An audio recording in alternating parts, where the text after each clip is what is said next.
الحمد للہ رب العالمین والصلاة والسلام علی رسولہ الکریم اما بعد۔ اللہ رب العزت اس دورے کو آپ سب طلبہ طالبات کے لیے نفع مند بنائے۔ اللہ رب العزت اساتذہ کے بھی میزان حسنات میں کرے اس دورے کو۔ اللہ رب العزت زیادہ سے زیادہ ہم سے دین کا کام لے اور اپنے دین کے لیے ہمارے سینے کو کھول دے، ہمارے دین میں سمجھ عطا فرمائے۔ اللہ رب العزت ہمیں صحیح عقیدے کی سمجھ دے۔ مجھے دو موضوع پڑھانے ہیں، دو مضمون میرے سپرد کیے گئے ہیں، ایک اشاعرہ اور دوسرا ماتریدیہ۔ ہم انشاءاللہ اس سبق میں اشاعرہ کے حوالے سے پڑھیں گے، تو ہم بغیر لمبی تمہید کے اپنی بات شروع کرتے ہیں، کیونکہ ہمارے پاس وقت بلا شبہ بہت تھوڑا ہے اور یہ مضمون بہت لمبا ہے۔ میں کوشش کروں گا کہ بڑے اختصار کے ساتھ اس مضمون سے متعلق جو اہم باتیں ہیں وہ آپ کے گوش گزار کر دی جائیں، اور آپ کے سامنے تاکہ ایک خاکہ اشعری مذہب کا اور ابو الحسن اشعری کے متعلق وہ بیٹھ جائے، اور آپ کے پاس ایک اچھا خلفیہ اور بیک گراؤنڈ ہو اس موضوع کی، تاکہ اگر آپ مزید اس پر پڑھنا چاہیں تو آپ کے لیے پڑھنا آسان ہو سکے۔ آپ جانتے ہیں کہ نبی صلی اللہ علیہ وسلم کی وفات کے بعد امت مسلمہ میں اختلاف پھیلا، خوارج کا فرقہ کھڑا ہوا، اسی طرح قدریہ یا پڑھ چکے ہیں جو تقدیر کا انکار کرتے تھے، اسی طرح جہمیہ پیدا ہوئے، پھر جہمیہ کے بعد معتزلہ کا دور آیا، اور یہ الحمدللہ سبق آپ پڑھ بھی چکے ہیں معتزلہ اور جہمیہ کے حوالے سے۔ اسی طرح روافض کا فرقہ بھی وہ صحابہ کرام کے دور میں ہی پیدا ہو گیا تھا۔ ان میں سے یہ جو بعض فرقے تھے، ان میں سے بعض فرقوں کی گمراہی وہ اللہ رب العزت کی صفات سے متعلق تھی۔ کچھ لوگ تو گمراہی میں اس طرف گئے کہ انہوں نے نعوذ باللہ اللہ رب العزت کو مخلوق کی طرح سمجھنا شروع کر دیا، مخلوق سے مشابہ قرار دیا، اللہ رب العزت کی کیفیات اور مثالیں بیان کرنی شروع کر دیں، جیسے بعض روافض کا عقیدہ تھا۔ غالباً ہشام بن حکم ایک رافضی تھا، اس کی طرف تشبیہ کی نسبت کی جاتی ہے۔ اسی طرح بعض روات ہیں، ان کی طرف نسبت کی جاتی ہے تشبیہ کی، جیسے محمد بن مقاتل ہے، اس کی طرف نسبت کی جاتی ہے کہ وہ تشبیہ کا قائل تھا۔ نعیم بن حماد الخزاعی رحمہ اللہ جو امام تھے، اسی طرح امام ترمذی انہوں نے اپنی الجامع میں، اور اسی طرح امام اسحاق بن راہویہ نے، اور اس طرح دیگر اہل علم نے مشبہہ کا رد کیا ہے، اور ان سے ایسے اقوال ملتے ہیں جس میں مشبہہ کا رد ہے، جس سے سمجھ آتی ہے کہ اس وقت بلا شبہ ایک ایسا فرقہ موجود تھا جو اللہ رب العزت کو نعوذ باللہ مخلوق جیسا قرار دیا کرتا تھا۔ دوسری طرف وہ لوگ تھے جن کے بارے میں آپ پڑھ چکے ہیں، جہمیہ جیسے، جہم بن صفوان جیسے، جو اللہ رب العزت کی صفات کی نعوذ باللہ نفی کرتے تھے اور اللہ رب العزت کی صفات کو تسلیم نہیں کرتے تھے، یا ان میں تعویل اور تحریف کر دیتے، ان کو اس معنی پر باقی نہ رہنے دیتے جو ان کے حقیقی معنی ہیں، ان کے حقیقی معانی۔ تو یہ دو انتہائیں تھیں، ایک وہ تھے جو نفات الصفات تھے، یعنی صفات کی نفی کرنے والے، دوسری طرف وہ تھے جو مشبہہ تھے، یعنی نعوذ باللہ اللہ رب العزت کو اس کی مخلوق کے مشابہ قرار دیتے تھے۔ اہل السنہ ان کا عقیدہ وہ تھا جو نبی علیہ الصلوۃ والسلام عقیدہ دے کر گئے ہیں کہ اللہ رب العزت کو ویسے، اللہ رب العزت کی صفات کو ویسے تسلیم کرنا جیسے اللہ رب العزت کی صفات اللہ رب العزت کی شان کے لائق ہے۔ اللہ رب العزت کی صفات میں وہ تعویل بھی نہیں کرتے تھے، تحریف بھی نہیں کرتے تھے، کسی قسم کی کوئی تعطیل بھی نہیں کرتے تھے، اور اللہ رب العزت کو مخلوق کے مشابہ بھی نہیں سمجھتے تھے۔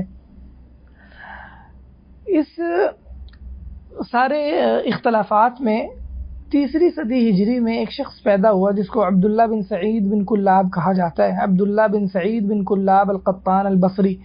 ان کی وفات غالباً 240 ہجری کے لگ بھگ ہے، یعنی یہ تیسری صدی ہجری کے پہلے نصف حصے میں اور دوسری صدی ہجری کے آخری حصے میں یہ آئے ہیں۔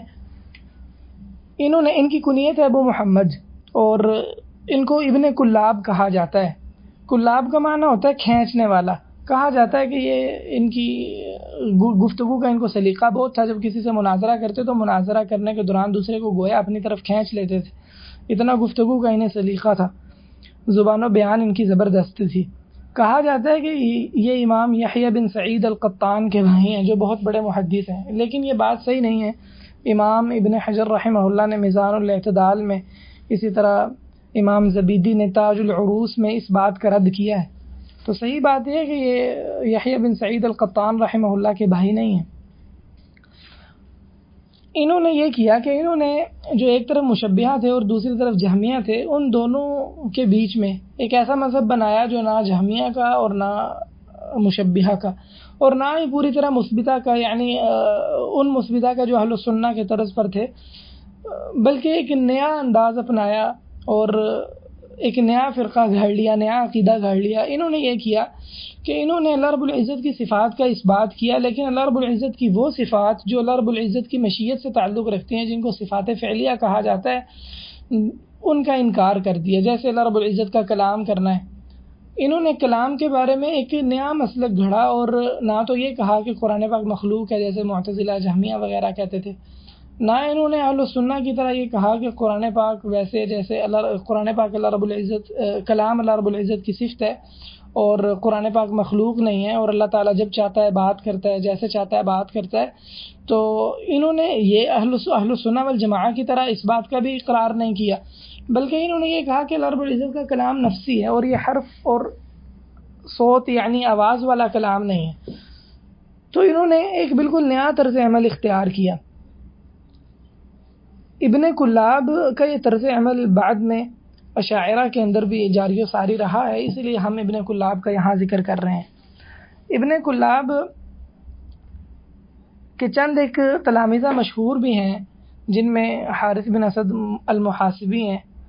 یہ ابن کلاب کے مشہور تلامذہ میں سے ہیں. امام احمد بن حنبل نے ابن کلاب کے ان نہو نہار شاگرد کو حارث بن اسد المحاسبی کو چھوڑ دیا تھا، ان کے ساتھ قطع کلامی کر دی تھی، اور امام احمد ان کے کلام کو مناسب نہیں سمجھتے تھے. ان کی مختلف کتابیں ہیں، جن میں رسالۃ المسترشدین یا غالباً ہدایت المسترشدین کے نام سے کتاب ہے، اور اسی طرح عقل کے موضوع پر کتاب ہے، اور الرعایہ لحقوق اللہ کتاب ہے، اور اس طرح دیگر کتابیں حارث بن اسد المحاسبی کی موجود ہیں. ابن کلاب کے سب سے زیادہ معروف شاگرد یہی ہیں، اور جیسا کہ امام ابن تیمیہ رحمہ اللہ نے کہا ہے، یہ ان کے افضل ترین شاگردوں میں سے ہیں. اسی طرح ابن کلاب کے شاگردوں میں کہا جاتا ہے عبدالعزیز المکی ہیں، جن کی کتاب ہے الحیدہ، جو خلق قرآن کے موضوع پر ہے، جس میں انہوں نے معتزلہ کا رد کیا ہے اور کہا ہے کہ قرآن پاک مخلوق نہیں ہے. جبکہ شیخ الاسلام امام ابن تیمیہ رحمہ اللہ نے اس بات کی نفی کی اور کہا ہے کہ یہ ان کے تلامذہ میں سے نہیں ہے. اسی طرح کہا جاتا ہے کہ داؤد ظاہری، جن کا مخصوص مکتبہ فکر ہے، کہا جاتا ہے ان کے تلامذہ میں سے تھے. اسی طرح حسین بن فضل البجلی 282 ہجری میں فوت ہوئے، کہا جاتا ہے ان کے تلامذہ میں سے تھے. اسی طرح ابن کلاب کے اتباع میں سے پیروکاروں میں سے ایک ابو العباس القلانسی ہیں. امام ابن تیمیہ رحمہ اللہ ان کے اقوال ذکر کرتے ہیں. اسی طرح امام ابو الحسن اشعری رحمہ اللہ نے اپنی کتاب مقالات الاسلامیین میں بھی ان کے اقوال ذکر کیے ہیں، اور بھی اس طرح جو علم کلام کی مطول کتابیں اس میں ان کتابوں میں ان کے اقوال ذکر کیے جاتے ہیں. اسی طرح امام ابن خزیمہ رحمہ اللہ کے دو شاگرد ابو علی الثقفی اور ابو بکر الصبغی، یہ کہا جاتا ہے کہ دونوں کلابی تھے. ابو علی الثقفی کی وفات 328 ہجری میں ہوئی ہے اور صبغی کی وفات 342 ہجری میں ہوئی ہے. ابن کلاب کا جیسے میں نے کہا ہے، چونکہ ابو الحسن اشعری اور ابو الحسن اشعری کے بعد اشاعرہ میں کافی زیادہ اثر ہے، تو اس نمایاں اثر کی بنا پر اس حوالے سے مخصوص آرٹیکلز بھی لکھے گئے ہیں اور اس پر مختلف قسم کی ابحاث بھی چھپی ہیں. ایک رسالہ وہ ماجستیر کا رسالہ ہے، ایم فل کا رسالہ ہے، جامعہ ملک سعود سے ایک خاتون ہے ہدا بنت ناصر الشلالی، جنہوں نے لکھا ہے ماجستیر کا رسالہ. کتاب کا نام ہے آراء الکلابیہ العقائدیہ واثرها فی المدرسۃ الاشعریہ. تو جس کتاب میں انہوں نے اس بات کو واضح کرنے کی کوشش کی ہے کہ کس طرح ابن کلاب کی آراء وہ اشعری مدرسے میں پھیلیں اور کس طرح سے ابن کلاب کی آراء نے ابو الحسن اشعری کو متاثر کیا. کافی مفصل کتاب ہے اور کافی مفید کتاب ہے. ابن کلاب کا مذہب اس طرح سے معروف نہیں ہو سکا جس طرح سے اشاعرہ اور ماتریدیہ معروف ہیں، اگرچہ یہ مذہب قریب ہیں، لیکن یاد رہے کہ ابن کلاب وہ اشاعرہ کی بنسبت زیادہ صفات کا اس بات کرنے والے تھے. اشاعرہ ان کی بنسبت صفات کو اللہ رب العزت کے لیے ثابت کرنے میں زیادہ گمراہ ہیں ابن کلاب کے عقائد کی بنسبت اور کلابیہ کے عقائد کی بنسبت۔ ابن کلاب کے اگر آپ اقوال کہیں دیکھنا چاہتے ہیں تو وہ آپ کو مقالات الاسلامیین میں، اسی ابو الحسن اشعری کی جو کتاب ہے، اسی طرح اصول الدین عبد القاہر البغدادی کی جو غالباً 429 ہجری میں فوت ہوئے ہیں، اسی طرح حارث بن اسد المحاسبی کی اپنی کتابیں ہیں ان میں، اسی طرح شیخ الاسلام ابن تیمیہ رحمہ اللہ کی کتابیں اور علم کلام کی مفصل کتابوں میں آپ کو اقوال مل جائیں گے۔ ابن کلاب کی جیسے میں نے کہا ہے کہ وفات تقریباً 240 ہجری میں ہوئی ہے۔ اسی ابن کلاب کے کچھ دیر بعد ہی اسی عرصے میں ابو الحسن اشعری کی پیدائش ہو رہی ہے۔ ابو الحسن اشعری کی پیدائش 260 ہجری میں ہوئی۔ ابو الحسن اشعری رحمہ اللہ کی طرف ہی نسبت ہے اشاعرہ کی، اور یہی اشاعرہ کے امام ہیں۔ ان کا نام ہے علی بن اسماعیل بن ابی بشر بن سالم بن اسماعیل بن عبداللہ بن موسیٰ بن بلال بن بردہ بن ابی موسیٰ الاشعری رضی اللہ عنہ۔ ان کے نسب سے آپ یہ جان گئے ہوں گے کہ ان کی نسبت وہ ابو موسیٰ اشعری رضی اللہ تعالیٰ عنہ کی طرف ہے، اور یہ خاندان بصرہ آ کر آباد ہو گیا تھا، تو ابو الحسن اشعری یہ بصری ہیں۔ 260 ہجری میں پیدا ہوئے ہیں اور 324 ہجری میں راجح قول کے مطابق فوت ہوئے ہیں۔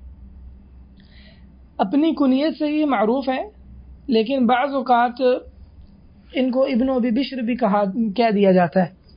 ابو علی الحوازی ایک بڑے قاری گزرے ہیں، وہ بھی 5ویں صدی ہجری کے ہیں۔ 5ویں صدی ہجری کی ابتدا میں ان کی وفات ہوئی ہے غالباً۔ انہوں نے ایک کتاب لکھی ہے ابو الحسن اشعری کے رد میں اور مذمت میں۔ کتاب کا نام ہے مصالب ابن ابی بشر۔ اس کتاب کا رد کیا ہے امام ابن عساکر نے، 531 ہجری میں فوت ہوئے، بہت بڑے محدث ہیں جن کی تاریخ دمشق ہے۔ انہوں نے کتاب لکھی، کتاب کا نام ہے تبیین کذب المفتری فیما نسب الی الامام الاشعری۔ اس کتاب کا رد کیا امام ابن عبد الہادی رحمہ اللہ نے جو 909 ہجری میں فوت ہوئے ہیں۔ کتاب کا نام ہے جمع الجیوش والدساکر علی ابن عساکر۔ تو خیر بتانے کا مقصد یہ ہے کہ انہیں اس طرح ابن ابی بشر بھی کہا جاتا ہے، لیکن یہ معروف نہیں ہے۔ آپ کو کتابوں میں جب ان کا تذکرہ ملے گا تو عام طور پر یہی ملے گا ابو الحسن اشعری یا علی بن اسماعیل الاشعری۔ زیادہ تر کنیت سے ہی ذکر کیے جاتے ہیں، خاص کر جو ان کے معتقدین ہیں اشاعرہ ہیں وہ ان کو کنیت سے ہی ذکر کرتے ہیں۔ یہ بھی کم سن تھے، ان کے والد فوت ہو گئے۔ والد ان کے سنی تھے، یعنی اہل سنہ کے اعتقاد پر تھے۔ جب ان کے والد فوت ہوئے تو ان کی والدہ سے ایک مشہور معتزلی امام ابو علی محمد بن عبد الوہاب الجبائی نے شادی کی، تو وہ ان کے سوتیلے باپ ہوئے، ابو علی الجبائی معتزلی۔ انہوں نے ان کے والد کی وفات کے بعد ان کی والدہ سے شادی کر لی، تو ان کی پرورش وہ ابو علی الجبائی کی گود میں ہوئی ہے، گویا کے جو معتزلی تھے۔ ان کے شیوخ میں ایک تو یہ ابو علی الجبائی ہیں، اسی طرح ایک ابو العباس ابن سریج ہیں جو بہت بڑے شافعی فقیہ ہیں، 303 ہجری میں فوت ہوئے۔ امام ابن کثیر رحمہ اللہ فرماتے ہیں تفقہ بھی، انہوں نے فقہ انہی سے سیکھی تھی۔ اسی طرح ان کے اساتذہ میں ابو اسحاق المروزی الشافعی ہیں، 340 ہجری میں وفات ہوئی، یہ بھی کبار شوافع میں سے ہیں۔ ان کے اساتذہ میں زکریا بن یحییٰ الساجی بہت بڑے محدث تھے، 307 ہجری میں فوت ہوئے ہیں، وہ بھی شامل ہیں، اور انہی سے ہی انہوں نے سلفی عقیدہ سیکھا تھا۔ امام ذہبی سیر میں فرماتے ہیں، سیر و اعلام النبلاء میں، اخذ عنہ مقالۃ السلف فی الصفات، کہ صفات میں جو اہل السنہ کا عقیدہ ہے وہ انہوں نے انہی سے لیا تھا۔ ابو الحسن اشعری رحمہ اللہ کے بارے میں، ان کے اساتذہ کے بارے میں زیادہ معلومات ہمیں ان کتابوں میں نہیں ملتی جن میں ابو الحسن اشعری رحمہ اللہ کے حالات درج کیے گئے ہیں۔ چند ایک شیوخ ان کے معروف ہیں۔ ان کے تلامذہ میں مشہور تلامذہ کون سے ہیں؟ امام ابن عساکر رحمہ اللہ نے بڑی تفصیل سے ان کے شاگردوں کا تذکرہ کیا ہے، اور ایک کتاب بھی ہے، کتاب کا نام ہے البدور الظاہرہ فی طبقات الاشاعرہ، جس میں اشاعرہ کے حالات زندگی جمع کر دیے گئے ہیں۔ اس کتاب میں بھی آپ کو ان کے تلامذہ ایک جگہ یکجا مل جائیں گے۔ ان کے تلامذہ میں ابو عبداللہ ابن مجاہد البغدادی ہیں، 370 ہجری میں فوت ہوئے۔ ابو الحسن الباہلی ہیں، تقریباً 370 ہجری میں فوت ہوئے، بہت بڑے متکلم تھے۔ ابو الحسن علی بن مہدی الطبری ہیں، یہ بھی ان کی وفات بھی تقریباً 380 کے ارد گرد ہے، یہ بھی بہت بڑے متکلم تھے۔ اسی طرح ایک صوفی ہیں جن سے امام ابن تیمیہ رحمہ اللہ بعض اوقات اپنی کتب میں نقل کرتے ہیں بعض مفید اقتباسات، ابو عبداللہ ابن خفیف، یہ 331 ہجری میں فوت ہوئے. اسی طرح ان کے شاگردوں میں ابو الحسن عبد العزیز الطبری ہیں. ان کے شاگردوں میں 2-3 ایسے شاگرد ہیں جن کی نسبت وہ طبری ہے، اور 3 شاگرد ایسے ہیں جن کی کنیت وہ ابو الحسن ہے، اور ان کی اپنی کنیت بھی ابو الحسن ہے. اسی طرح ان کے شاگردوں میں ابو سہل الصعلوکی ہیں، ابو زید المروزی ہیں، اور اس طرح دیگر بعض تلامذہ ہیں.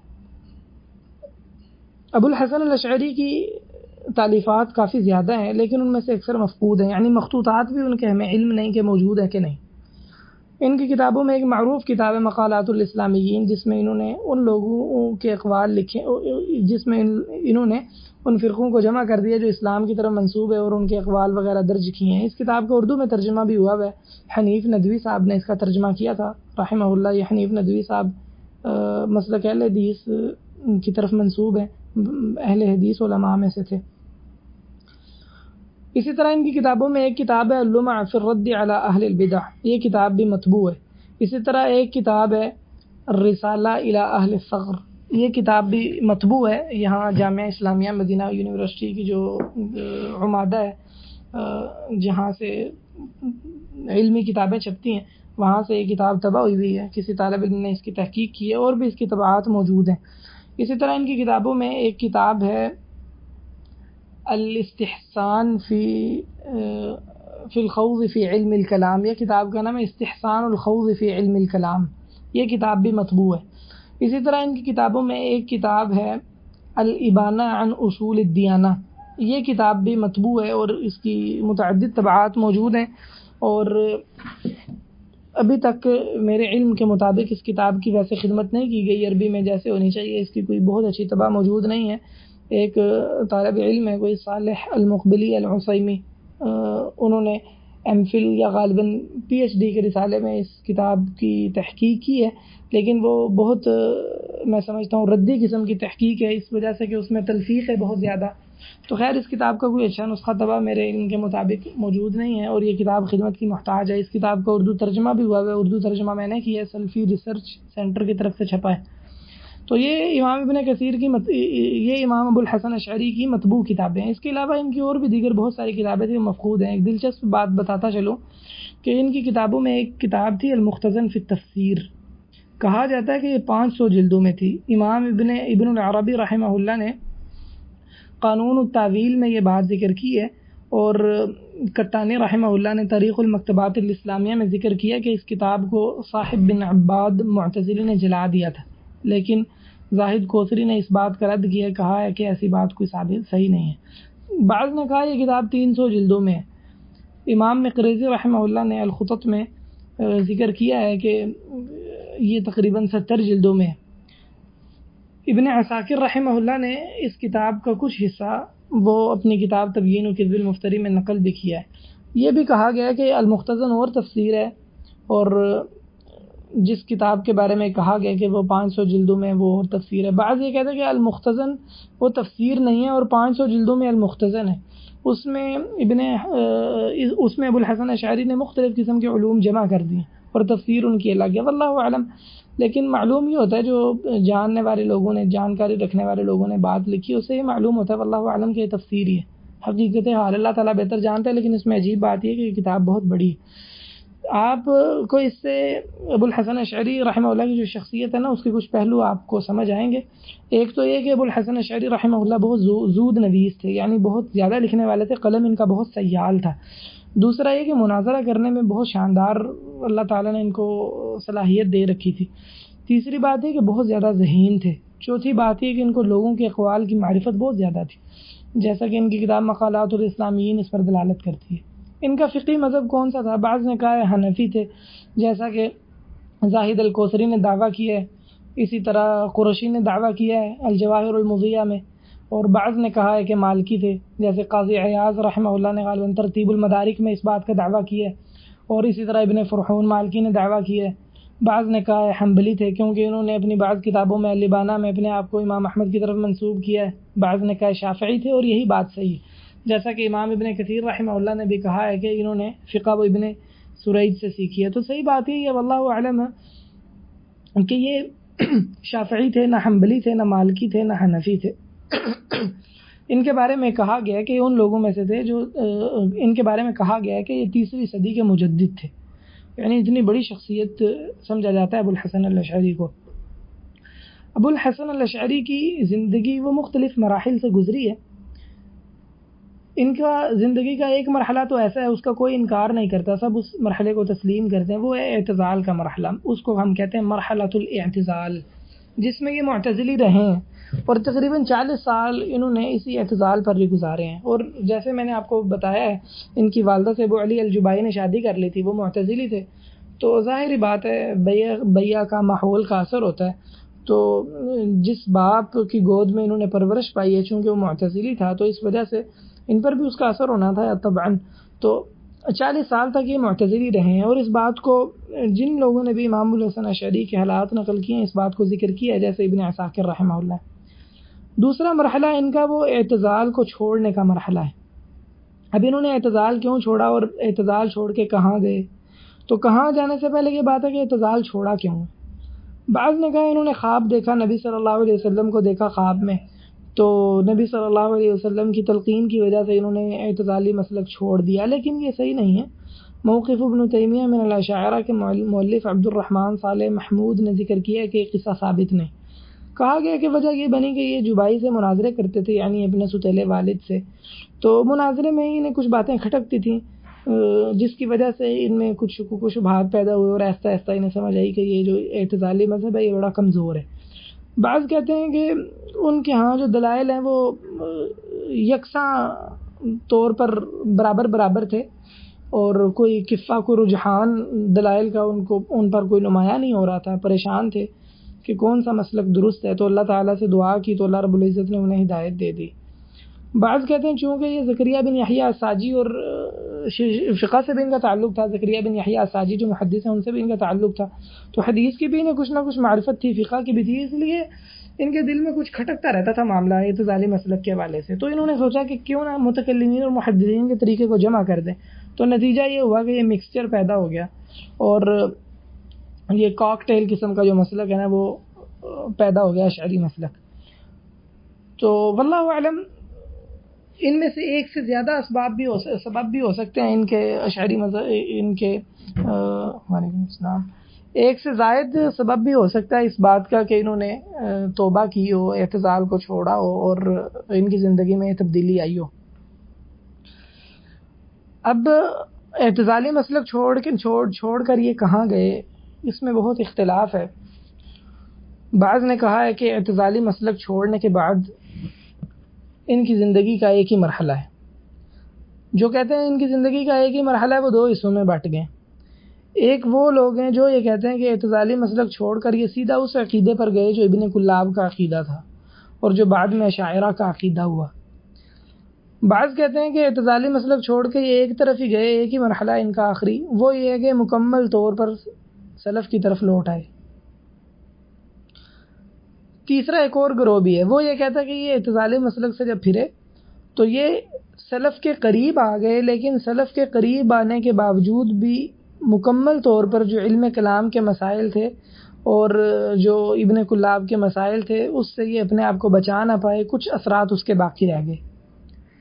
ایک گروہ وہ ہے جو کہتا ہے کہ اعتزال کے بعد بھی ان کے 2 مرحلے تھے، ایک نہیں تھا۔ پہلا مرحلہ یہ تھا کہ یہ کلابی ہوئے، دوسرا مرحلہ یہ تھا کہ یہ مکمل طور پر اہل السنہ کے عقیدے پر آ گئے۔ دوسرا گروہ یہ کہتا ہے کہ 2 مرحلے تھے، کلابی ہوئے، کلابی ہونے کے بعد پھر یہ اہل السنہ کے قریب آ گئے، لیکن مکمل طور پر انہوں نے کلابی مسلک کو ترک نہیں کیا بلکہ اس کے کچھ آثار باقی رہ گئے۔ اب ان میں سے صحیح بات کیا ہے، اس صحیح بات کو سمجھنے سے پہلے ایک اور مسئلہ ہم سمجھ لیتے ہیں۔ ان کی 2 کتابیں بڑی معروف ہیں، ایک کتاب کا نام ہے اللمع فی الرد علی اہل البدع اور دوسری کتاب ہے الابانہ عن اصول الدیانہ۔ جو الابانہ کتاب ہے اس کتاب میں بہت سارے عقائد ایسے ہیں جو اہل السنہ کے عقائد کی طرح ہیں، اور اس میں انہوں نے بہت پرزور انداز میں معتزلہ کا رد کیا ہے، ایمان کی کمی زیادتی ہونا اس کو تسلیم کیا، اللہ رب العزت کے عرش پر ہونا اس کو تسلیم کیا، اللہ رب العزت کا دیدار کرنا اس کو تسلیم کیا ہے، اور اس طرح اللہ رب العزت کی دیگر جو صفات ہیں اور صفات والی احادیث ہیں ان کو تسلیم کیا ہے۔ اس کتاب میں امام احمد کی طرف اپنے آپ کو منسوب کیا ہے اور یہ کہا ہے کہ میں ان کے عقیدے پر ہوں۔ دوسری ان کی کتاب ہے لمع فی الرد علی اہل البدع، اس میں اس کا انداز بھی یہ نہیں ہے، اور اس کا انداز بھی کچھ متکلمین والا ہے، اور اس کے کچھ مسائل بھی تھوڑے سے مختلف ہیں، اور اس میں ایسی عبارتیں ہیں جو بہرحال اس بات کے لیے قرینہ ہے کہ ان کا یہ کتاب لکھتے ہوئے جو طریقہ کار تھا اور جو عقیدہ تھا وہ ابن کلاب والا تھا، یا وہ عقیدہ تھا جو متقدمین اشاعرہ کا عقیدہ تھا، یعنی اللہ تعالیٰ کی جو صفات فعلیہ ہیں، اختیاری اللہ رب العزت کی صفات ہے، ان میں تعویل کرنا اور ان کو اس طرح تسلیم نہ کرنا جیسے اہل السنہ اس کو تسلیم کرتے ہیں۔ تو اب اختلاف یہ ہے کہ ان کی پہلی کتاب کون سی ہے، کیا ان نے پہلی کتاب اللمع لکھی تھی یا اللبانہ، آخری کتاب اللبانہ ہے یا آخری کتاب اللمع ہے، اس میں اختلاف ہے۔ جو شاعر ہیں وہ زور لگاتے ہیں، وہ کہتے ہیں اللمع آخری کتاب ہے، اہل السنہ کہتے ہیں اللبانہ آخری کتاب ہے۔ پھر جو اللمع کو آخری کتاب قرار دیتے ہیں وہ کہتے ہیں ابو الحسن اشعری کا عقیدہ وہ ہے جو اللمع کتاب میں، اور جو کہتے ہیں اللبانہ ان کی آخری کتاب ہے وہ کہتے ہیں ان کا عقیدہ آخر میں وہ تھا جو اللبانہ میں درج ہے۔ تو اس اختلاف کی وجہ وہ یہ ہے کہ ان کی آخری کتاب کون سی ہے۔ اللبانہ کتاب چونکہ اس میں وہ عقائد درج کیے گئے ہیں جو سلف کے عقیدے کے موافق ہیں، اس لیے یہ اللبانہ کتاب یہ بڑی متنازعہ کتاب ہے۔ اہل السنہ تو اس کتاب کا اس بات کرتے ہیں، وہ کہتے ہیں یہ ابو الحسن اشعری سے ثابت ہے، اور اشاعرہ میں سے بھی بعض کبار نے اس کو تسلیم کیا۔ ابو القاسم ابن درباس مالکی معروف عالم ہے، انہوں نے کتاب لکھی ہے 6 صدی ہجری میں ان کی وفات ہوئی ہے، کتاب اسی موضوع پر اللبانہ کا دفاع کیا ہے، اسی نام سے مشہور ہے رسالہ فی الذب عن کتاب الابانہ، ابو القاسم ابن درباس کی کتاب ہے، چھوٹا سا رسالہ ہے۔ اسی طرح امام بیہقی ہیں، اسی طرح امام ابن عساکر 571 ہجری میں فوت ہو رہے ہیں، اور امام بیہقی اشعری ہیں جو بہت بڑے محدث ہیں، 458 ہجری میں فوت ہو رہے ہیں۔ تو ان لوگوں نے اللبانہ کا دفاع کیا ہے، اسی طرح امام ابن تیمیہ، امام ابن قیم اور اس طرح دیگر اہل علم نے اللبانہ کا دفاع کیا ہے۔ تو یہ لوگ کہتے ہیں کہ اللبانہ امام ابو الحسن اشعری سے ثابت ہے۔ اشاعرہ جو متعصب اشاعرہ ہیں اور انصاف سے کام نہیں لینے والے، انہوں نے اس کتاب کے بارے میں مختلف قسم کے شبہات کھڑے کرنے کی کوشش کی ہے۔ اس حوالے سے میں آپ کو چند کتابیں بھی بتاتا ہوں۔ ایک کتاب ہے نسبت کتاب الابانہ جمیعہ الی الاشعری وہبی سلیمان الغافجی کی، جس کتاب میں یہ کوشش کی گئی ہے کہ کسی طرح سے اس کتاب میں تشکیک پیدا کی جائے اور یہ ثابت کیا جائے کہ اس کتاب میں بہت ساری تحریفات ہوئی ہیں، اور یہ کتاب اس طرح سے اپنی اس اصل حالت پر موجود نہیں ہے جو ابو الحسن الاشعری نے لکھی تھی۔ اسی طرح ایک کتاب ہے مقالہ فی، چھوٹا سا رسالہ ہے، مقالہ فی اطوار الاشعری الثلاثہ، کسی اشعری نے لکھا ہے یہ رسالہ۔ اسی طرح ایک کتاب ہے مرکز ابی الحسن الاشعری و خطورۃ تبنی فکری کتاب الابانہ، یہ بھی چھوٹا سا رسالہ ہے۔ تو یہ جو متعصب اشاعرہ ہیں اور تشکیک پیدا کرنے کی کوشش کرنے والے ہیں، انہوں نے کیا طرز عمل اختیار کیا لبانہ کے بارے میں؟ بعض نے کہا ہے کہ یہ کتاب ساری گھڑی ہے، بعض نے کہا ہے کہ یہ کتاب حنابلہ سے بچنے کے لیے لکھی۔ وہ کہتے ہیں کہ جب ابو الحسن اشعری بغداد آئے تو وہاں ایک بہت بڑے حنبلی عالم ابو الحسن علی بن خلف البربہاری، جن کی کتاب ہے شرح السنہ، تو چونکہ وہ حنبلی تھے، بڑے متصلب قسم کے اور عقیدے میں بڑے پختہ تھے، تو انہوں نے کہا ہم تمہاری کوئی بات قبول نہیں کریں گے، بس ہمیں وہی پتہ جو قرآن و سنت میں امام احمد کا جو مسلک ہے ہم اسی کو جانتے ہیں۔ تو پھر انہوں نے یہ کتاب لکھی اللبانہ، اور اس کتاب میں اللبانہ میں اپنے آپ کو امام احمد کی طرف منسوب کیا۔ تو بعض کہتے ہیں کہ یہ انہوں نے بس اپنی ڈھال کے طور پر کتاب لکھی ہے، حقیقت میں یہ ان کا عقیدہ نہیں تھا، حالانکہ یہ بڑی بری بات ہے۔ امام ابن تیمیہ نے ایسا کہنے والوں کو کہا ہے کہ تم نے بڑی بری بات کی ہے، اور مفہوم ہے امام ابن تیمیہ کی بات کا یہ کہ یہ تو امام ابو الحسن اشعری کی مذمت کرنے والی بات ہے کہ وہ اتنا بزدل آدمی تھا کہ اس نے اپنے دین کو جیسے شیعہ تقیہ کی صورت میں پیش کرتے ہیں اس طرح اپنے آپ کو پیش کیا کہ عقیدہ وہ نہیں ہے لیکن جھوٹا عقیدہ لکھ دیا، نعوذ باللہ۔ تو ہم تو اس سے امام ابو الحسن اشعری کو پاک سمجھتے ہیں، ہم تو سمجھتے ہیں وہ پرہیزگار آدمی تھے، ایسا نہیں کر سکتے وہ۔ اسی طرح بعض نے یہ تشکیک پیدا کی کہ بعض نے کہا ہے کہ اس میں اضافے کر دیے گئے ہیں، بعض نے کہا ہے کہ اس کا نسخہ سلفیوں نے وہ چھاپا ہے جس نسخے میں تحریف ہے، اور خود سے اس نسخے میں تحریف کر دی گئی ہے، حالانکہ یہ سب باتیں صحیح نہیں ہیں۔ ایک خاتون ہے فوقیہ حسین، اس نے اسکندریہ سے کوئی نسخہ لے کر الابانہ چھاپی ہے جس میں ایسی باتیں ہیں، جس میں ایسے جملے ہیں کہ جو الابانہ کے دیگر نسخے ہیں اور ان میں جو سلفی اعتقاد ہے، اس نسخے میں جو فوقیہ حسین نے نسخہ چھاپا ہے الابانہ کا، اس میں اس عقیدے کی شدت کہیں کم ہو جاتی ہے اور کہیں وہ جملے اہل سنہ کے عقیدے کے خلاف ہیں۔ تو جب یہ نسخہ بڑا تباہ ہوا ہے تو بہت چھلانگیں ماری ہیں شاعرہ نے. انہوں نے کہا کہ دیکھو جی الابانہ اصل تو اب چھپ کے آئی ہے. تو یہ نسخہ اصل میں مشکوک ہے. جو فوقیہ حسین ہے خود اس نے بھی بعض جگہوں پر ایسے جملے لکھے ہیں کہ وہ خود بھی بعض جگہوں پر شکوک و شبہات کا شکار ہے, اور اس نے کہا ہے کہ اس نسخے میں جہاں اضافے ہیں تو بعض ایسے اضافے ہیں جو دیگر کسی نسخے میں مخطوطے میں نہیں پائے جاتے. تو یہ نسخہ بذات خود مشکوک فیہا ہے, اور باقی نسخے اس کے مطابق نہیں ہیں. اس لیے اس نسخے کو اصل سمجھنا یہ ٹھیک نہیں. بلکہ اگر کوئی یہ کہے کہ حقیقت میں الابانہ وہ ہے جو سلفیوں نے چھاپی ہے, یہ نسخہ اکیلا ہے چونکہ, اور اس کے اندر ایسے جملے ہیں جو ان نسخوں کے خلاف ہیں, تو حقیقت میں اشعریوں نے اس میں چھیڑ چھاڑ کی ہے, نہ کہ اہل السنہ نے اس میں چھیڑ چھاڑ کی ہے. ایک رسالہ اس حوالے سے بڑا اچھا کتاب کا نام ہے, رسالے کا نام ہے مواقف الاشاعرہ من کتاب الابانہ. ابراہیم بن محمد صدیق کی کتاب ہے جو سلف سینٹر سے, مرکز سلف سے طبع ہوئی ہے. تو اس کتاب میں انہوں نے جو الابانہ میں جو تشکیک پیدا کرنے کی کوشش کی گئی ہے الاشاعرہ کی طرف سے, اس کا جواب دیا ہے اور تفصیل سے اس حوالے سے لکھا ہے. اچھا رسالہ, یہ PDF بھی موجود ہے. تو خیر یہ الابانہ کی بات ہے. الابانہ کا جو میں نے نسخے کا آپ کو بتایا, یہ نا ایک کتاب چھپی ابو الحسن الاشعری کے بارے میں, اور میرے علم کے مطابق یہ ابو الحسن اشعری کے بارے میں مفصل ترین کتاب ہے, 4 جلدوں میں.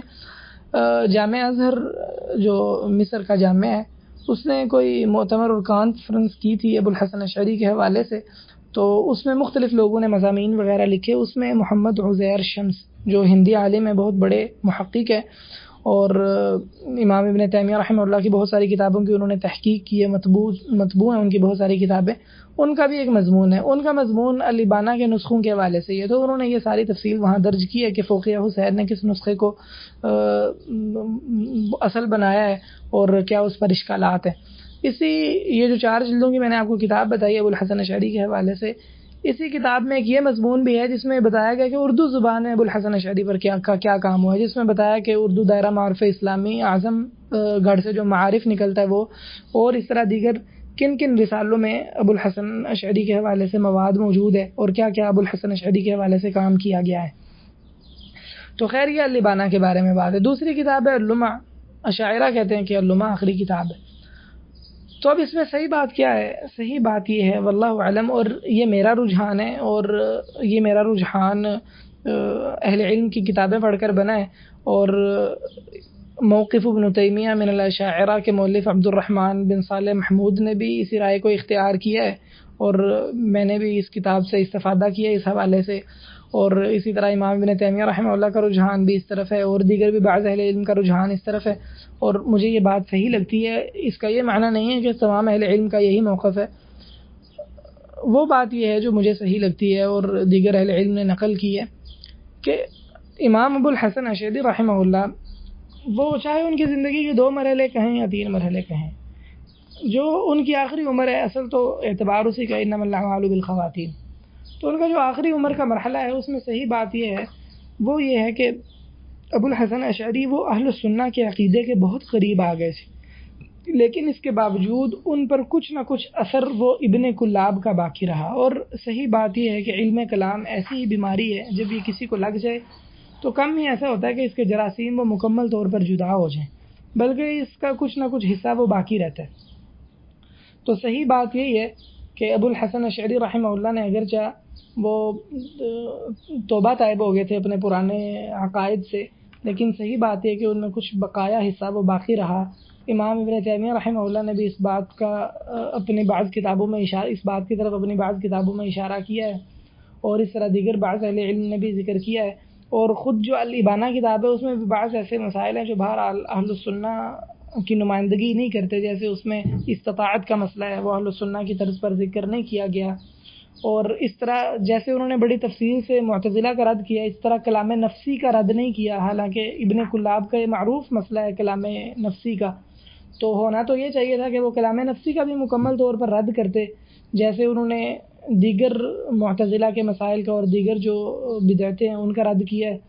اس سے بھی یہ معلوم ہوتا ہے کہ ان میں کچھ حصہ وہ باقی رہ گیا تھا کلاب کے مسلک میں سے, ابن کلاب کے مسلک میں سے. امام ابن حزم نے بھی اس کی طرف اشارہ کیا ہے. اسی طرح امام ابن ابی العز جو عقیدہ طحاویہ کے شارح ہیں, انہوں نے بھی اس بات کی طرف اشارہ کیا ہے. تو یہی بات راجح معلوم ہوتی ہے واللہ اعلم کہ مکمل طور پر انہوں نے رجوع نہیں کیا، مکمل طور پر وہ اہل الحدیث کے اور اہل السنہ والجماعہ کے عقیدے پر نہیں آئے، اگرچہ بہت زیادہ قریب ہو گئے تھے۔ ایک کتاب ہے ابن فورک کی، ابو بکر ابن فورک اشعری عالم ہیں، 403 ہجری میں ان کی وفات ہوئی ہے۔ کتاب کا نام ہے مجرد مقالات الاشعری۔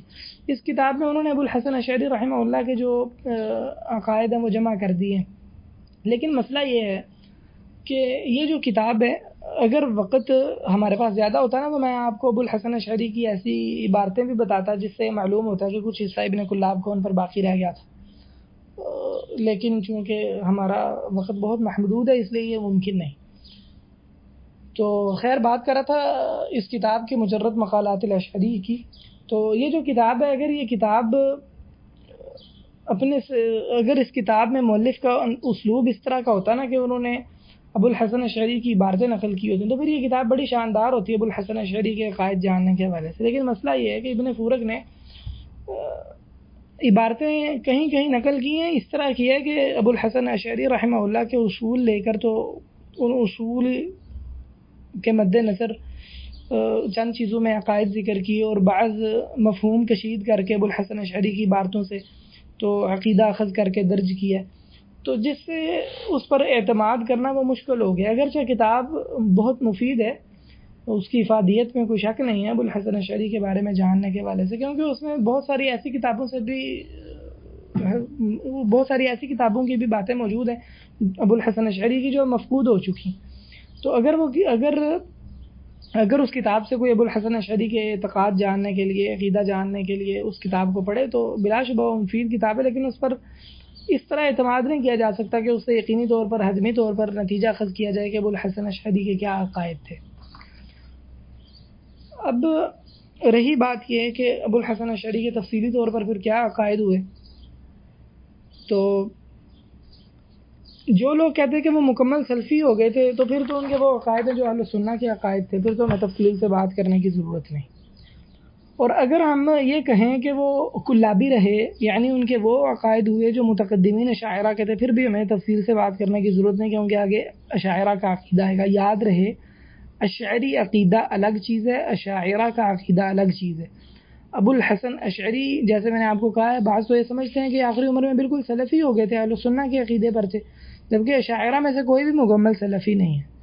اس لیے ابو الحسن اشعری کا عقیدہ، یہ بات ذہن نشین کر لیں، ابو الحسن اشعری کا عقیدہ الگ چیز ہے، اشاعرہ کا عقیدہ الگ چیز ہے۔ جیسے امام ابو حنیفہ کا عقیدہ الگ چیز ہے، احناف کا عقیدہ الگ چیز ہے، اسی طرح ابو الحسن اشعری کا معاملہ ہے۔ جو ہم نے رائے اختیار کی ہے اس کے مطابق ابو الحسن اشعری رحمہ اللہ وہ مکمل طور پر اہل سنہ کے عقیدے کی طرف تو نہیں لوٹے تھے۔ تو پھر ابو الحسن اشعری رحمہ اللہ کا عقیدہ کیا ہوا تفصیلی طور پر، تو اس حوالے سے میں چند باتیں ذکر کرتا ہوں جس سے آپ کو موٹا موٹا پتہ چل جائے گا ان کا عقیدہ، ابو الحسن اشعری کا آخری عمر میں کیا عقیدہ تھا۔ ایک تو یہ کہ ابو الحسن اشعری رحمہ اللہ تعالیٰ کے لیے مجمل طور پر صفات کو ثابت کرتے تھے، اور ابو الحسن اشعری کا آپ نے آخری عمر میں عقیدہ جاننا ہو تو اس کے لیے ابو الحسن اشعری رحمہ اللہ کی کتاب الابانہ کا مطالعہ کریں تو آپ جان جائیں گے کہ ان کا آخری عمر میں کیا عقیدہ تھا۔ تو مجمل طور پر اللہ رب العزت کی صفات کو اور اسماء کو ثابت مانتے تھے، رویت کا اقرار کرتے تھے کہ مسلمان اللہ تعالیٰ کو دیکھیں گے قیامت والے دن۔ اللہ رب العزت کی صفات سبعہ ان کا اقرار کرتے تھے۔ صفات سبعہ کیا ہیں؟ صفات سبعہ علم، حیات، قدرت، سمع، بصر، کلام اور ارادہ، ان ساتوں صفات کو مجمل طور پر اللہ رب العزت کے لیے ثابت مانتے تھے، اور ان صفات کا قدیم ہونا ذکر کرتے تھے۔ قدیم ہونا کیا ہے؟ قدیم سے ایک مراد یہ لی جاتی ہے کہ اللہ رب العزت کے جیسے کلام ہے، اللہ رب العزت کے مشیت سے اس کا تعلق نہیں ہے۔ اس کی تفصیل انشاءاللہ ہم آگے بیان کریں گے، یہاں بات سمجھائی تو بات لمبی ہو جائے گی، ہم اصل موضوع سے پیچھے ہٹ جائیں گے، تو میرا خیال ہے اس بات کو ہم آگے انشاءاللہ اگلے سبق میں کہیں ذکر کریں گے۔ اسی طرح اللہ رب العزت کی جو فعلی صفات ہیں ان کو مجمل طور پر ثابت تو کرتے ہیں، لیکن ان میں تھوڑی سی تعویل کر جاتے ہیں، یا تو تعویل یوں کرتے ہیں کہ ان صفات کو اصلی صفات مانتے ہیں، یعنی ان میں کوئی تجدد نہیں سمجھتے، یا ان صفات کے بارے میں یہ سمجھتے ہیں کہ یہ اللہ رب العزت کی ذات کے ساتھ قائم نہیں ہے، بلکہ یہ اللہ رب العزت کی ذات سے منفصل ہے، تاکہ یہ لازم نہ ہے کہ اللہ رب العزت کی ذات وہ حوادث کا محل ہے۔ اس کلام کا کیا معنی ہے حوادث کا محل ہے؟ یہ میں انشاءاللہ آگے سمجھاؤں گا. ادھر بات ہم یہ سمجھانا شروع کریں گے تو بات لمبی ہو جائے گی. اسی طرح اللہ رب العزت کا کلام ہے، اس کے بارے میں انہوں نے صاف لکھا ہے کہ اللہ رب العزت کا کلام مخلوق نہیں ہے، اور اس حوالے سے انہوں نے دلائل بھی ذکر کی ہیں. اور جو نفسی کلام کا مسئلہ ہے، کلام نفسی جو ابن کلاب کا عقیدہ تھا، کوئی بہت واضح اس کے رد میں بات نہیں کی، اگرچہ ویسے یہ بات ذکر کی ہے الابانہ میں کہ قرآن پاک اللہ تعالیٰ کا کلام ہے اور حقیقی طور پر صحیفوں میں لکھا ہوا ہے اور حقیقی طور پر ہمارے سینوں میں محفوظ ہے اور حقیقی طور پر زبان سے ہم اس کی تلاوت کرتے ہیں، حقیقی طور پر اس کو سنتے ہیں. اور جیسے اللہ تعالیٰ نے فرمایا فاجرہ حتی یسمع کلام اللہ ثم ابلغہ مأمنہ، تو اس میں اس بات کی طرف اگرچہ واضح طور پر اشارہ نہیں ہے لیکن کچھ اشارہ موجود ہے کہ انہوں نے ابن کلاب سے اس حوالے سے ابن کلاب کی تھوڑی مخالفت بھی کی، اگرچہ انہوں نے کھل کر ابن کلاب پر رد نہیں کیا. اسی طرح ابو الحسن اشعری رحمہ اللہ وہ اللہ تعالیٰ کے لیے استوا کو ثابت مانتے ہیں، لیکن وہ یہ کہتے ہیں استوا اللہ تعالیٰ کا کوئی فعل ہے جو اللہ رب العزت نے کیا جس کو استوا کہا جاتا ہے. الابانہ میں اور دیگر اپنی کتابوں میں، بعض کتابوں میں انہوں نے الابانہ کے علاوہ بھی اپنے بعض دیگر کتابوں میں اللہ رب العزت کی صفت کو ثابت کیا. اسی طرح اللہ رب العزت کے آسمان دنیا پر، اللہ رب العزت کا آسمان دنیا پر آنا، اس صفت کو بھی ابو الحسن اشعری رحمہ اللہ نے الابانہ میں اللہ رب العزت کے لیے ثابت کیا اور اس پر دلائل ذکر کیے ہیں. لیکن ساتھ یہ بھی ذکر کیا اپنی ایک کتاب میں کہ اللہ رب العزت کا آنا وہ حرکت نہیں ہے اور نہ ہی زوال ہے. اہل سنہ کا یہ طریقہ نہیں ہے، وہ اس انداز سے نفی نہیں کرتے ان الفاظ کی جن الفاظ کے بارے میں قرآن و سنت میں نفی وارد نہیں، بلکہ اہل سنہ کا طرز عمل یہ ہے کہ وہ تفصیل طلب کرتے ہیں، پھر وہ دیکھتے ہیں کہ اس تفصیل کے مطابق کہنے والے کے اس کلام کا معنی کیا ہے. اگر اس کا معنی وہ قرآن و سنت کے خلاف ہو تو رد کرتے ہیں، اگر قرآن و سنت کے خلاف نہ ہو تو اس معنی کا رد نہیں کرتے، لیکن اس میں ضرور اختلاف کرتے ہیں دوسرے سے کہ تم نے یہ لفظ کیوں بولا جو اللہ رب العزت کے لیے قرآن و سنت میں موجود نہیں ہے. اللہ رب العزت کی صفت رضا اور غضب، غصے ہونا اور راضی ہونا، اس کی تعویل کرتے ہیں ابو الحسن اشعری رحمہ اللہ، اور الرسالہ الی اہل الثغر میں جیسا کہ انہوں نے ذکر کیا اور کہا ہے کہ اس سے غضب سے مراد اللہ رب العزت کا عذاب دینے کا ارادہ کرنا ہے، اور رضا کا معنی یہ ہے کہ اللہ رب العزت ان کو نعمتیں دے گا، ان پر اپنا انعام کرے گا. تو یہ اہل السنہ والجماعہ کے عقیدے کے مخالف ہے. اہل السنہ والجماعہ ان صفات کا یہ معنی بیان نہیں کرتے. اللہ رب العزت کی جو خبری صفات ہیں ابو الحسن اشعری رحمہ اللہ نے ان صفات کا اس بات کیا ہے، جیسے اللہ رب العزت کا چہرہ ہے، اللہ رب العزت کی آنکھیں ہیں، اللہ رب العزت کے ہاتھ ہیں، اور جو متقدمین اشاعرہ ہیں وہ بھی ان صفات کو مانتے تھے، اس میں تعویل نہیں کرتے تھے.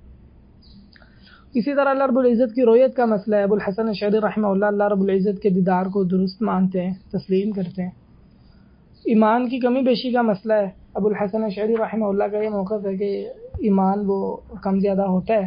الابانہ میں انہوں نے درج کیا ہے، جیسا کہ ابو الحسن اشعری رحمہ اللہ کی طرف یہ بھی منسوب ہے کہ وہ ایمان کو صرف تصدیق سمجھتے ہیں، اور اشاعرہ اکثر وہ اسی موقف پر رہے ہیں. انشاءاللہ جب ہم اشاعرہ کے عقیدے پر بات کریں گے تو یہ بات آئے گی. قدرت کے معاملے میں اور جو کسب کا معاملہ ہے، یعنی انسان جب کوئی کام کرتا ہے تو کیا اس میں انسان کی کتنی قدرت کا دخل ہوتا ہے اور اللہ رب العزت کی اس میں کتنی قدرت ہوتی ہے، اور اللہ رب العزت کی قدرت کی تاثیر کتنی ہے، اور کیا انسان مجبور ہے یا انسان مکمل طور پر صاحب اختیار ہے. یہ ایک بہت بڑا مسئلہ ہے، اور ابو الحسن الاشعری رحمہ اللہ کی طرف اس مسئلے میں ایک ایسی بات منسوب ہے جو بڑی ناپسند کی گئی ہے اور اہل السنہ کے عقیدے کے خلاف ہے. حتیٰ کہ کہا گیا ہے ثلاث مما يقال ولا حقيقة تحته معقولة تدلو إلى الافهام الكسب عند الاشعری واحوال البہشمی وطفرة النظامی، کہ تین چیزیں ایسی ہیں جو کہی جاتی ہیں لیکن ان کی سمجھ نہیں آتی کہ وہ کیا بلا ہے، اس کا معنی کیا ہے. ان میں سے ایک چیز کیا ہے، ابو الحسن اشعری کے نزدیک کسب کی اصطلاح ابو الحسن اشعری کے نزدیک، اور ابو الحاشم کے نزدیک احوال اور نظام کا طفرہ. ابو الحسن اشعری کا کسب تو یہ ہے کہ وہ یہ سمجھتے ہیں کہ انسان جب کوئی کام کرتا ہے تو انسان کا وہ جو کام کرنا ہے نا اس کو کسب کہا جاتا ہے، لیکن یہ کسب اس کام میں مؤثر نہیں ہے.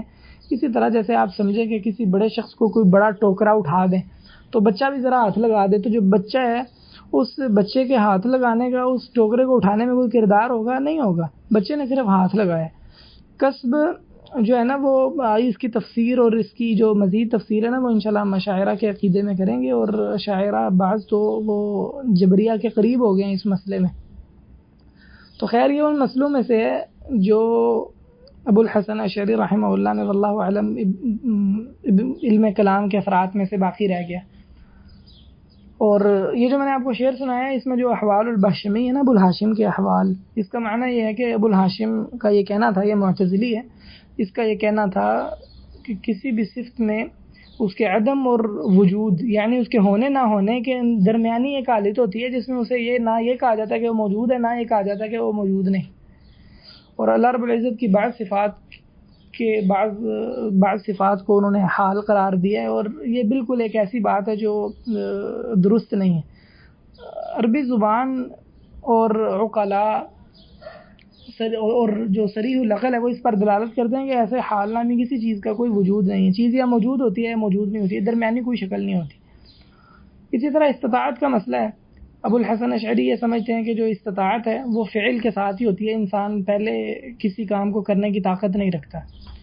تو یہ مسئلہ بھی تھوڑا تفصیل کا محتاج ہے، اور اہل السنہ کا اس مسئلے میں کلام کرنے کا طرز عمل، طریقہ کار وہ اس طرح نہیں ہے جیسے ابو الحسن اشعری رحمہ اللہ نے اپنی کتاب اللمع میں درج کیا ہے. جو میں آپ کو امام ابو الحسن اشعری کا عقیدہ بتا رہا ہوں اس میں سے کچھ حصہ لبانہ اور کچھ حصہ اللمع سے لیا گیا ہے. الابانہ سے سارا کیوں نہیں لیا؟ اس لیے کہ بعض مسائل ایسے ہیں جو الابانہ میں اصلا درج ہی نہیں کیے گئے، وہ اللمع میں موجود ہیں.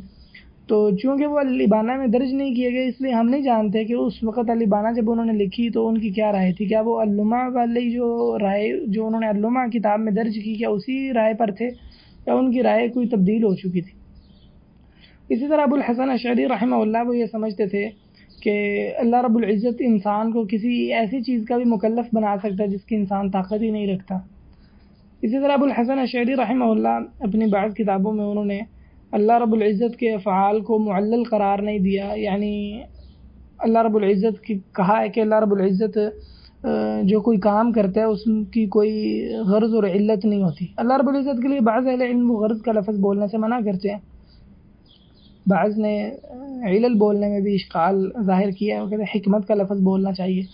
تو یہ عقیدہ بھی اہل السنہ والجماعہ کا عقیدہ نہیں ہے. قرآن پاک میں بہت زیادہ آیات ہیں جس سے اس عقیدے کی تردید ہوتی ہے. انشاءاللہ ہم آگے آپ کو بتائیں گے جب اشاعرہ کا عقیدہ پڑھیں گے. تو یہ ابو الحسن اشعری رحمہ اللہ کا جو معروف مسائل ہیں ان میں عقیدہ ہے. باقی جو اکثر ذکر کی چیزیں ہیں ان کے علاوہ جو باقی چیزیں ہیں ان میں تقریباً ان کا عقیدہ وہ اہل السنہ والا ہی ہے. جیسے عذاب قبر کا اقرار ہے، حوض کوثر، پل صراط، صحابہ کرام کے بارے میں عقیدہ، قیامت والے دن سفارش کا جو مسئلہ ہے اس میں عقیدہ، اور اس طرح کی دیگر جو چیزیں ہیں ان میں ان کا تقریباً عقیدہ وہی ہے جو اہل السنہ والجماعہ کا عقیدہ ہے. اس لیے ہم نے ان چیزوں کو تفصیل سے ذکر نہیں کیا. اور یہ بات میں پہلے آپ کو سمجھا چکا ہوں، دوبارہ میں کہوں گا کہ ابو الحسن اشعری رحمہ اللہ کا عقیدہ الگ چیز ہے، اشاعرہ کا عقیدہ الگ چیز ہے. اشاعرہ سے کہیں بہتر تھے ابو الحسن اشعری رحمہ اللہ. ابو الحسن اشعری رحمہ اللہ کا مسلک بعد میں ان کے اتباع میں بڑی تیزی کے ساتھ پھیلا ہے. تو اس کے پھیلنے کے اسباب کیا ہیں؟ اس عقیدے کے پھیلنے کے متعدد اسباب ہیں. پہلا یہ کہ ابو الحسن اشعری رحمہ اللہ وہ عراق میں تھے، اور عراق اس دور میں دارالحکومت تھا، عراق میں ہی دارالحکومت تھا بغداد، اور بغداد میں انہوں نے بہت سارا وقت گزارا ہے ابو الحسن اشعری نے. تو جو بھی دارالخلافہ میں رہتا ہے نا اس کا بڑا اثر و رسوخ ہوتا ہے، اور بلا شبہ وہ اس کی طرح نہیں ہوتا، ان لوگوں کی طرح نہیں ہوتا جو دارالخلافہ سے دور ہوتے ہیں. دارالخلافہ میں بہت سارے لوگوں کا آنا جانا ہوتا ہے، اور آپ جانتے ہیں کہ بغداد کو اس وقت عروس البلاد کہا جاتا تھا. دنیا کی تمام نعمتیں وہاں جمع ہوتی تھیں، اور دنیا کے ہر طرح کے بڑے لوگ، سیاسی بھی، علماء بھی، شعراء بھی، ادباء بھی، ہر طرح کے لوگ بغداد میں آنا پسند کیا کرتے تھے. تو اللہ رب العزت دوبارہ سے بغداد کو وہ شان و شوکت لوٹائے. بغداد بہت عظیم و شان شہر تھا.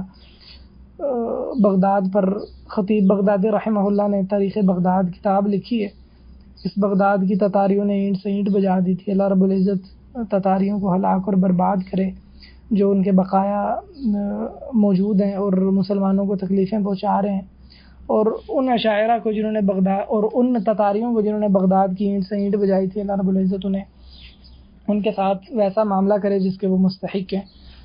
اللہ رب العزت انہیں دردناک عذاب چکھائے، اور اللہ رب العزت مسلمانوں کو دوبارہ سے شان و شوکت عطا فرمائے. تو خیر اس کی ایک وجہ یہ ہے کہ ابوالحسن اشعری رحمہ اللہ بغداد میں تھے، تو اس وجہ سے تو اس چیز کا بھی بڑا کردار ہے اس مسلک کے پھیلنے میں۔ دوسرا یہ ہے کہ اس عقیدے کو بعض عمرا نے بھی اپنا لیا تھا، سلاطین نے، حکمرانوں نے۔ صلاح الدین یوسف ایوبی رحمہ اللہ، صلاح الدین یوسف ایوبی رحمہ اللہ جو مشہور سپہ سالار ہیں، وہ اشعری تھے۔ اسی طرح نظام الملک یہ بھی اشعری تھے، جو سلجوقیوں کے وزیر تھے، اور انہوں نے 2 بڑے مدرسے بنائے، ایک بغداد میں، ایک نیشاپور میں، مدرسہ نظامیہ۔ تو یہ جو مدرسے تھے یہاں پر کبار اشعری علماء پڑھاتے تھے، جیسے امام الحرمین الجوینی 478 ہجری میں فوت ہوئے ہیں، امام غزالی 505 ہجری میں فوت ہوئے ہیں، یہ کبار اشاعرہ میں سے ہیں، ان کو یہاں تدریس سونپی گئی۔ ایک وجہ یہ ہے کہ ابوالحسن اشعری نے معتزلہ کا بڑا بھرپور رد کیا، تو معتزلہ کا تو بدعتی ہونا معروف ہے، تو لوگ اس چیز سے متاثر ہوتے ہیں۔ ایک وجہ یہ ہے کہ ابوالحسن اشعری بہرحال قرآن و سنت سے استدلال بہت کرتے تھے، اگرچہ اس میں ان سے غلطیاں بھی ہوئی ہیں، تو لیکن یہ چیز بھی متاثر کرنے کا سبب ہوتی ہے۔ ایک سبب یہ ہے کہ ابوالحسن اشعری بہرحال شاندار شخصیت کے مالک تھے، کتابیں انہوں نے اتنی زیادہ لکھی ہیں، پھر مناظرہ کرنے میں ان کو ماشاءاللہ اللہ رب العزت نے بڑی صلاحیت دی تھی، بڑے ذہین تھے، تو اس چیز کا بھی کردار ہوتا ہے مسلک کے پھیلنے میں۔ ایک بات یہ ہے کہ وہ اپنے آپ کو اہل السنہ کی طرف منسوب کرتے تھے، کہتے تھے ہم اہل السنہ ہیں، اور اشاعرہ ابھی بھی اپنے آپ کو اہل السنہ کہتے ہیں، تو اس چیز کا بھی اثر ہوتا ہے۔ ایک بات یہ ہے کہ انہوں نے البانہ میں اپنے آپ کو امام احمد کی طرف منسوب کیا ہے، تو اس سے جو وہ حنبلی تھے ان پر بھی اس کا اثر ہوا ہے، حتیٰ کہ بعض حنابلہ وہ ابوالحسن اشعری کی طرف مائل بھی رکھتے تھے، جیسے تمیمی لوگ ہیں، ابوالحسن التمیمی وغیرہ، جو ہیں تو حنبلی لیکن ان کا رجحان تھا اشاعرہ کی طرف بڑا واضح طور پر۔ اور جو امام احمد کے بارے میں کتاب لکھی ہے تمیمیوں نے، عقیدۃ الامام احمد کر کے غالباً کتاب کا نام ہے، تو اس کتاب پر کئی ایک اہل علم نے جرح کی ہے، جیسے امام ابن تیمیہ رحمہ اللہ نے، اور کہا ہے کہ اس کتاب میں جو امام احمد بن حنبل کا اعتقاد نقل کیا گیا، ایک تو یہ کہ وہ امام احمد کی کتابوں سے نقل نہیں کیا گیا بلکہ اپنے ذہن سے لکھا گیا ہے، تو دوسرا یہ کہ اس میں بعض ایسے مسائل منسوب ہیں امام احمد کی طرف جو حقیقت میں امام احمد کا موقف نہیں ہے۔ تو اسی طرح اشعری مسلک کے پھیلنے کا ایک سبب یہ ہے کہ بہت سارے شوافی اور مالکی جو علماء تھے انہوں نے یہ مسلک اپنا لیے، جیسے امام بیہقی اتنے بڑے محدث ہیں، اسی طرح غزالی، اسی طرح رازی، یہ شافعی ہیں، بہت بڑے علماء ہیں شوافی میں سے، اسی طرح ابن عبد السلام ہیں، عز الدین بن عبد السلام شافعی ہیں، اسی طرح ابو بکر باقلانی بہت بڑے مالکی عالم ہیں، تاکہ جب قاضی کہا جاتا ہے مالکیوں کی کتابوں میں، علم کلام کی کتابوں میں، تو اس سے مراد باقلانی ہوتے ہیں۔ اشاعرہ کتابوں میں جب قاضی ذکر کیا جائے متقدمین کی کتابوں میں تو اس سے مراد باقلانی ہوتے ہیں۔ اشاعرہ کتابوں میں جب قاضی ذکر کیا جائے متقدمین کی کتابوں میں تو اس سے مراد باقلانی ہوتے ہیں۔ اشاعرہ کتابوں میں جب قاضی ذکر کیا جائے متقدمین کی کتابوں میں تو اس سے مراد باقلانی ہوتے ہیں۔ اشاعرہ کتابوں میں جب قاضی ذکر کیا، اسی طرح قاضی عیاض مالکی رحمہ اللہ وہ بھی اشعری تھے، اسی طرح ابن العربی رحمہ اللہ 543 ہجری میں فوت ہوئے ہیں، وہ بھی اشعری تھے۔ ایک ابن العربی ہے، ایک ابن عربی ہے۔ ابن عربی وہ صوفی ہے، 638 ہجری میں اس کی وفات ہوئی ہے، وحدت الوجود کا قائل تھا۔ یہ ابن العربی ہیں جو مالکی اور اشعری ہیں، جن کی کتاب ہے احکام القرآن۔ تو خیر یہ متعدد اسباب ہیں جن اسباب کی بدولت یہ اشعری مسلک وہ بڑے پیمانے پر پھیل گیا، حتیٰ کہ اب آپ کو کوئی حنفی نہیں، کوئی مالکی نہیں ملے گا، کوئی شافعی نہیں ملے گا مگر وہ اشعری ہوگا۔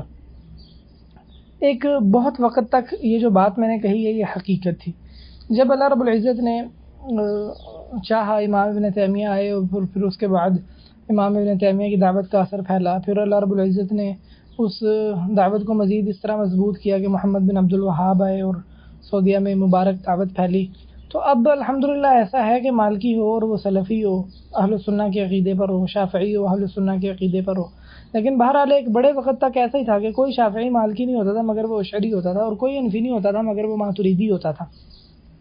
تو بہرحال بڑے پیمانے پر اشعری مسلک بلا شبہ پھیلا ہے، حتیٰ کہ دعویٰ کیا گیا ہے کہ اشعری وہ سب سے زیادہ تعداد رکھنے والی جماعت ہے، اکثر امت وہ اشاعرہ ہیں۔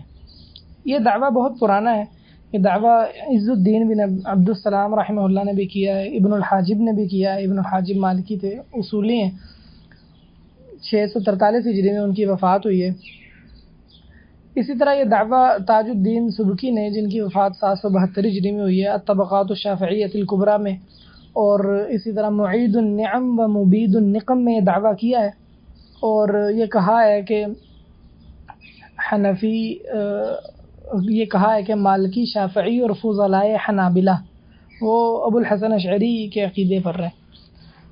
یہ دعویٰ صحیح نہیں ہے، بعد میں بھی بہت سارے لوگوں نے یہ دعویٰ کیا ہے، اور وہ ایک کی بات کہی ہوئی وہی اگلے بھی اس بات کو دہراتے ہیں۔ حقیقت میں یہ دعویٰ درست نہیں ہے، اور اس دعوے کے غلط ہونے کے بہت سارے دلائل ہیں۔ پہلی بات یہ ہے کہ امام ابن عساکر رحمہ اللہ نے جب کتاب لکھی تبیین کذب المفتری فیما نسب الی الامام ابو الحسن الاشعری، تو اس میں بھی یہ کہا ہے، یہ سوال اٹھایا ہے کہ اگر یہ کہا جائے کہ ابو الحسن اشعری کا مسلک تو مغمور ہے، وہ تو کوئی اتنا معروف ہی نہیں ہے، اس پر عمل کرنے والے لوگ ہی بہت تھوڑے ہیں، پھر آگے اس بات کا تفصیل سے ذکر کر کے اس کا جواب دیا، تو گویا انہوں نے بھی اس بات کو تسلیم کیا کہ یہ مسلک معروف نہیں ہے۔ ابن عساکر کی وفات وہ 571 ہجری میں ہوئی ہے۔ ابو القاسم ہبۃ اللہ ابن عساکر 571 ہجری میں فوت ہو رہے ہیں، تو اس کا مطلب یہ ہے کہ 6 صدی ہجری تک یہ اس طرح نہیں پھیلا تھا جیسے بعد والے عرصے میں پھیلا ہے۔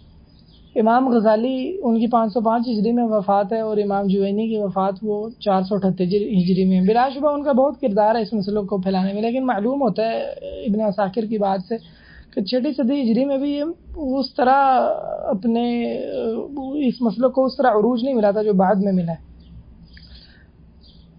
دوسری بات یہ ہے کہ جو عوام الناس ہیں وہ اشعری نہیں ہوتے۔ آپ کسی بھی شخص کو، جو چلتے کسی شخص کو پوچھ لیں جو مسلمانوں اللہ تعالیٰ کہاں ہے، یا تو وہ کہے گا اللہ تعالیٰ ہر جگہ، یہ اشاعرہ کا عقیدہ نہیں ہے، یہ جہمیہ کا عقیدہ ہے، یا وہ کہے گا کہ اللہ رب العزت عرش پر ہے، اور یہ بھی اشاعرہ کا عقیدہ نہیں ہے۔ تو کہاں سے اکثر لوگ وہ اشعری ہوئے؟ عوام الناس تو ان مسائل کو جانتی بھی نہیں ہے، اس لیے دعویٰ کرنا کہ اکثر لوگ وہ اشعری ہیں بالکل غلط ہے۔